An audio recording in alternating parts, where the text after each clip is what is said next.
గఫూర్ గారు. సురేష్ గారు, పాయింట్ ఏమిటంటే ఇప్పుడు సురేష్ గారు ఇది కూటమి ప్రభుత్వం యొక్క గొప్పతనంగా చెప్తుంది. కూటమి ప్రభుత్వం ఏం చేయలేదు దీంట్లో. ఒరిస్సా పోలీసులు ఈడీ కంప్లైంట్ చేశారు. కరెక్ట్. ఒరిస్సా నుంచి కేసు రెఫర్ అయింది. ఒరిస్సా పోలీస్ కంప్లైంట్ మీద ఈడీ వాళ్ళు విశాఖలో రైడ్ చేసినారు.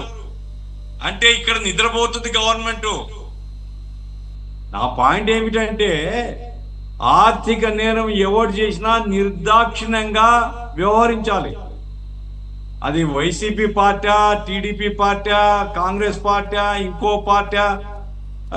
నా పాయింట్ ఏంటంటే ఈ వెల్ఫేర్ గ్రూప్ అనేటువంటిది అనేక రాష్ట్రాల్లో ఈ రకంగా డిపాజిట్స్ కలెక్ట్ చేసి వేల కోట్ల రూపాయలు ప్రజల డబ్బుల్ని కొల్లగొట్టి తప్పుడు పద్ధతిలో వ్యవహరించారు అనేది ఫ్యాక్ట్. సరే, ఇప్పుడు అనేక ఆధారాలు దొరికి ఉండవచ్చు, కొంత క్యాష్ దొరికింది, అది ఇది అంటున్నారు, అవన్నీ పోలీసు చూసుకుంటారు.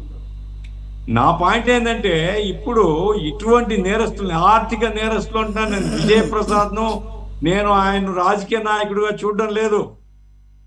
ఒక ఆర్థిక నేరస్తుడుగా ప్రజాధనాన్ని కొల్లగొట్టినటువంటి వాని పట్ల మనం ఎట్లా వ్యవహరించాలనే దాంట్లో కూటమి ప్రభుత్వం కూడా పట్టించుకోలేదు. ఒరిస్సా పోలీసులు రెఫర్ చేసిన కేసు మీద ఇప్పుడు బయటకు వచ్చింది. ఇదంతా ఖచ్చితంగా ఈ రాష్ట్రంలో ఏమేమి జరిగింది ఏమిటి అనేటువంటి ప్రభుత్వం విచారణ జరపాలా, కఠిన చర్యలు తీసుకోవాలా. ఈడి మీదనే వదిలేయడం కాకుండా మన రాష్ట్రంలో కూడా ఇట్లాంటివి చేసింటారు కదా. తెలంగాణలో చేసి ఒరిస్సాలు చేసిన తర్వాత ఆంధ్రాలో చేయకుండా ఎట్లుంటాడు?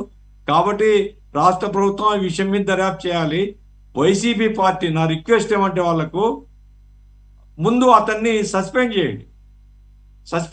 తర్వాత అతను చాలా స్వేచ్ఛగా బయటకు వచ్చినా అనుకోండి, స్వచ్ఛంగా బయటకు వచ్చినా అనుకోండి, అతను కడిగిన ముత్యంగా బయటకు వచ్చినా అనుకోండి, అప్పుడు మీరు చేర్చుకోండి.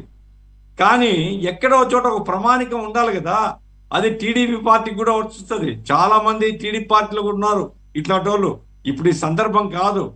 కానీ ఏ రాజకీయ పార్టీ అయినా ప్రజాధనాన్ని దోచుకోవడమే కార్యక్రమంగా రకరకాల మోసపు ఎత్తుగడలతో ప్రజల డబ్బును కాజేస్తే క్షమించకూడదు అనేటువంటి విషయము అందరూ పాటిస్తే ప్రజలకు ఉపశమనం దొరుకుతుంది.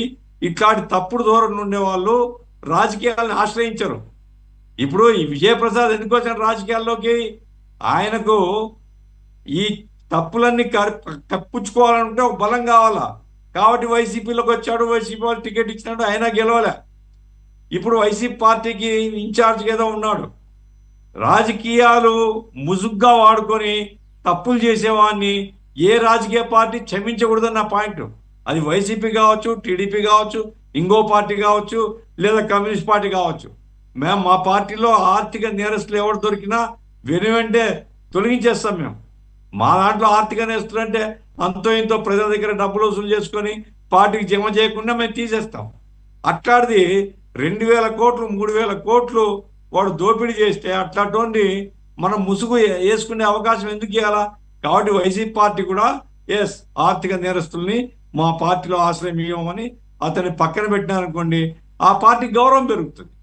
అట్లాగే తెలుగుదేశం ప్రభుత్వం కూడా ఈ రాష్ట్రంలో ఏం జరిగిందో కనిపెట్టండి. నిద్రపోతున్నారు. పక్క రాష్ట్రం పోలీసులు చెప్తే యాక్షన్ ఇక్కడ తీసుకుంటున్నారు. మీరేం చేయడం లేదు. ఇప్పుడైనా సరే ఈ రాష్ట్రంలో ఇట్లాంటి ఆర్థిక నేరాలు ఉంటే మీరు కూడా కఠిన చర్యలు తీసుకునే పద్ధతిలో వ్యవహరించాలని నేను కోరుతున్నాను.